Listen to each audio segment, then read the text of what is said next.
So guys, आज अपन करने वाले मनी एंड बैंकिंग। सो चाय पी लो था सबसे पहले, क्योंकि चाय पीना बहुत जरूरी है जब पढ़ाई कर रहे हो। तुम्हें दूध पीना अच्छा लगता है, तुम दूध पियो। तुम्हें कॉफ़ी पीना अच्छा लगता है, तुम कॉफ़ी पियो। लेकिन पढ़ाई के वक्त कुछ न कुछ ऐसा एनर्जिक ड्रिंक होना चाहिए जो तुम्हें पढ़ाई के लिए मोटिवेट जरूर करे। तो मैं तो चाय पीता हूँ, because I am tea person. So शुरुआत करते हैं कि मनी एंड बैंकिंग हो। मनी एंड बैंकिंग तो यार, मनी है क्या? Medium of exchange. Medium of exchange होता है कि आपने कुछ भी आपके पास है। सपोज मुझे ये खरीदना है, तो I want to exchange with something, यानी कि मुझे अगर फ्री में कोई मुझे नहीं देगा, है ना, कि आओ मोहित जी आप ये फ्री में ले जाओ, नहीं, मुझे उसके बदले में करेंसी पे करनी पड़ेगी। Either it will be digital way में, यानी कि पेटीएम, गूगल पे, आपका बी पेटीएम गूगल पे हो गया, हो सकता है ना। तो मैं कुछ से भी पे कर सकता हूँ, लेकिन इफ आई वांट टू पे इन कैश, तो तब जाके मैं इसको घर पे ले जा सकता हूँ। ठीक है, तो ये एक मीडियम ऑफ एक्सचेंज होता है मनी। तब आपको कोई चीज मिलती है एक्सचेंज पे। तो समझ गए, बाटर सिस्टम तुम्हारे कोर्स में है नहीं। तो यार देखो, मैक्रो इकोनॉमिक्स का मैंने पूरा वादा किया था, तो मैं बिजनेस स्टडीज के वीडियोस भी मिलना चालू हो गए हैं। तो यार अभी अपन ने चालू किया है मैक्रो इकोनॉमिक्स आईटी का। इस बार नहीं है कि नेक्स्ट टाइम से मैं लेके आऊंगा, बिकॉज उसमें लगता थोड़ा रिसर्च वर्क नेक्स्ट ईयर से लेके आऊंगा मैं आईटी। तो मनी सप्लाई क्या होता है? तो total money total by the public at particular point of time, यानी कि जो लोगों के हाथ में है ना, कैरी कर रहे हैं अभी इस वक्त, यानी कि लोगों के पास फैला हुआ है पैसा। Total money of total by the public held by the particular point of time, उसे बोलते हैं मनी ऑफ सप्लाई। ठीक है, अब मेजर्स ऑफ मनी सप्लाई क्या होता है? ठीक है, बोल तो दिया मनी से सप्लाई। तो मेजर्स ऑफ मनी से सप्लाई क्या है? तो M1 में क्या होता है कि currency and coins with the public plus demand deposit with the commercial bank plus other deposit with RBI. ठीक है, ये आता है तुम्हारा M1 में, ये हो जाता है तुम्हारा M1। आगे की बात समझ में। अब M2 क्या कहता है? M1 को मिला दो और ऐड कर दो saving deposit with post office savings and bank. आगे बात समझ में। यानी कि M2 में क्या बोलेगा? M1 को तो पूरा मिला दिया अपन ने, करेंसी कॉइन्स वगैरह एंड बैंक में अदर डिपॉजिट वगैरह से मिल गया, और saving deposit with the post office savings bank में मिला दिया अपन ने। ठीक है, M3 क्या कहता है? M1 को मिला दो net time deposit with the bank, जो हम एफडी कराते हैं ना, जिसका एक्सपेक्ट ड्यूरेशन होता है, टाइम होता है, उसको बोलते हैं M1 यानी time deposit with the bank, वो भी मिला दो। तो M4 बोलता है M3 को प्लस करो और total deposit with the public post office saving bank में मिला दो। तो सब कुछ जो भी मिलेगा वो M4 में आके मिल जाएगा। आगे बात समझ में। उसके बाद ये होता है तुम्हारे मेजर्स ऑफ मनी सप्लाई। अब बात कर लेते हैं मनी क्रिएशन की। तो जितना तुम इस मनी क्रिएशन में समझ सकते हो, समझ में नहीं आता है मनी क्रिएशन कैसे किया जाता है, तो कोई समझाने वाला नहीं है। तो यार देखो, मुझे भी पहले समझ में नहीं आता था, लेकिन अब समझ में आने लगा है। मतलब कई टाइम से पढ़ा रहा हूं मैं, ये दिमाग के घोरे तो आने पड़ते हैं। जब तक ये नहीं तो दोहराओगे तब तक कुछ भी नहीं आएगा।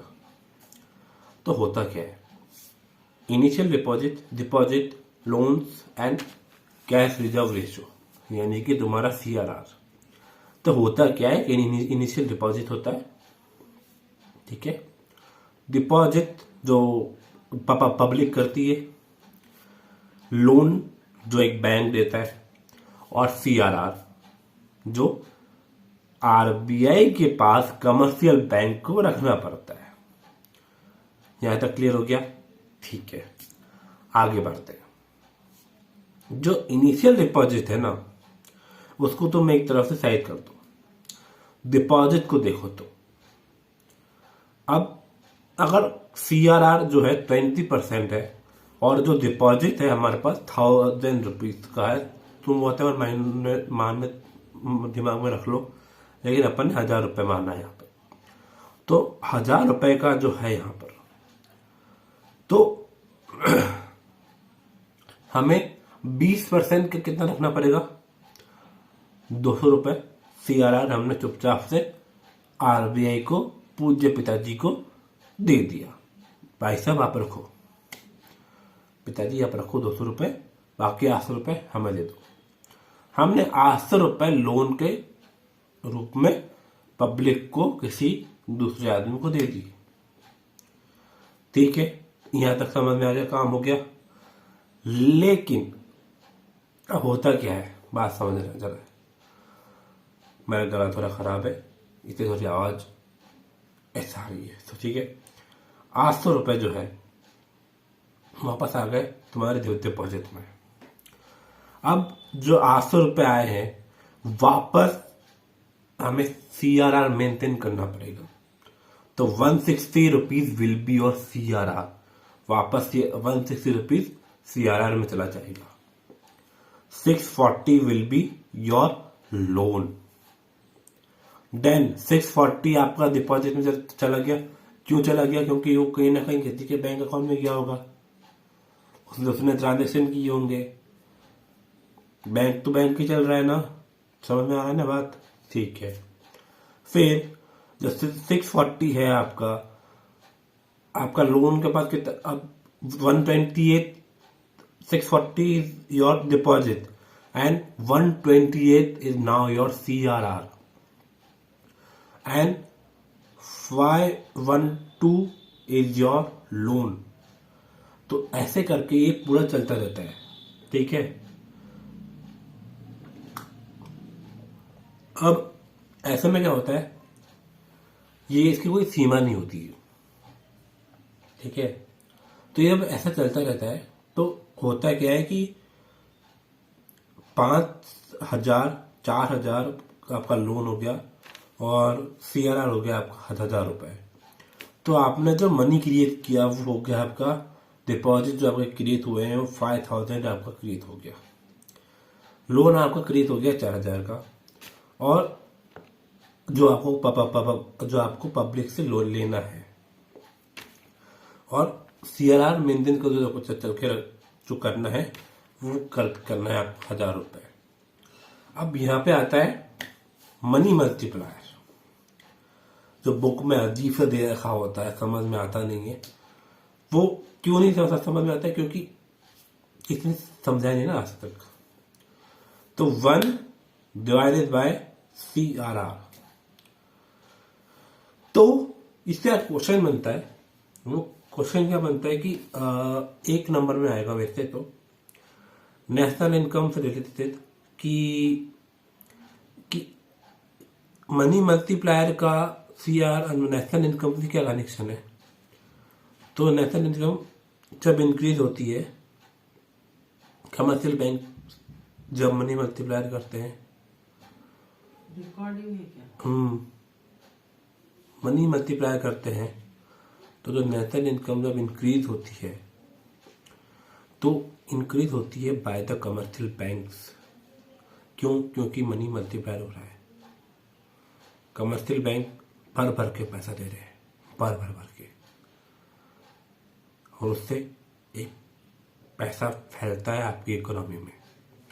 अगर सेंट्रल बैंक के हम फंक्शन पर लेते हैं, उसकी बात करते हैं, तो सेंट्रल बैंक में रेगुलेट करना, मॉनिटर करना, गाइड करना, ये एक तरीके से आपका काम होता है आरबीआई का।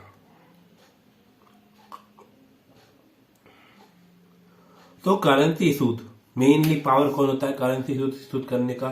2000 के नोट पे तुम्हें प्राइम मिनिस्टर का हाथ नहीं दिखेगा, मतलब साइन नहीं दिखेगा। 1 रुपए के सिक्के पे या नोट पे तुम्हें मिनिस्ट्री ऑफ फाइनेंस का दिख जाता है। बाकी जितने भी नोट, जितना भी करेंसी है, वो इशू करती है तुम्हारा सेंट्रल बैंक। ठीक है, यहां तक समझ में आ गया। फिर आ रहा है तुम्हारा, ये होता है बैंकर गवर्नमेंट, यानी कि बैंकर टू गवर्नमेंट, यानी कि एक एजेंट होता है गवर्नमेंट का कि आप बताओ हमें क्या करना चाहिए, तो एक एडवाइस देने के लिए रखा जाता है। आरबीआई करंट अकाउंट,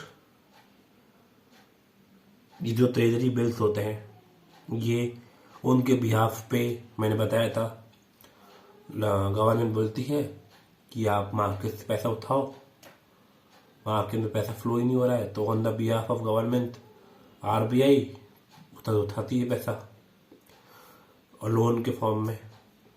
ठीक है, कमर्शियल बैंक्स, आरबीआई जो होता है वो सीआरआर मेंटेन करने को बोलता है हर एक कमर्शियल बैंक को। बैंक आरबीआई जो होता है, जो आपका कमर्शियल बैंक है, जो बैंक आपका है, वो control to the supply of money. अब ये देखो, जो मेन आपका आरबीआई है वो कंट्रोल करता है सप्लाई ऑफ मनी को। कैसे करेगा? सबसे पहले रेपो रेट से करता है, मतलब शॉर्ट टर्म के लिए करना है तो रेपो रेट से कर देगा, उसकी रेटें बढ़ा देगा, और लॉन्ग टर्म के लिए करना है तो बैंक रेट बढ़ा देगा। बैंक रेट बढ़ गई तो लंबे समय के लिए भाई कोई गिरवी रखेगा सामान को। ये बैंकर बैंक होता है। ठीक है, फिर मार्जिन रिक्वेस्ट रेशो। अब ये क्या होता है कि भाई मेरा 1 करोड़ का घर है, ठीक है, और तुम मुझे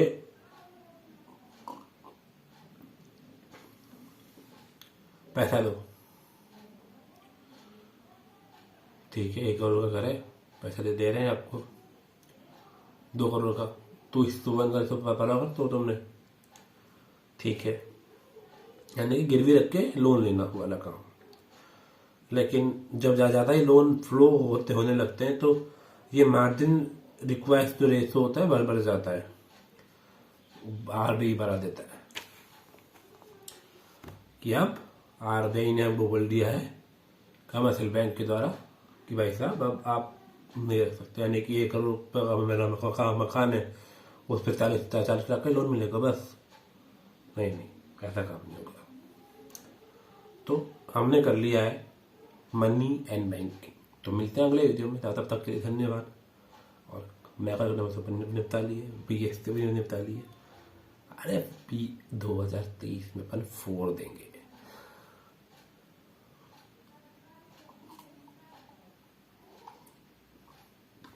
धन्यवाद। तुम भी पियो चाय।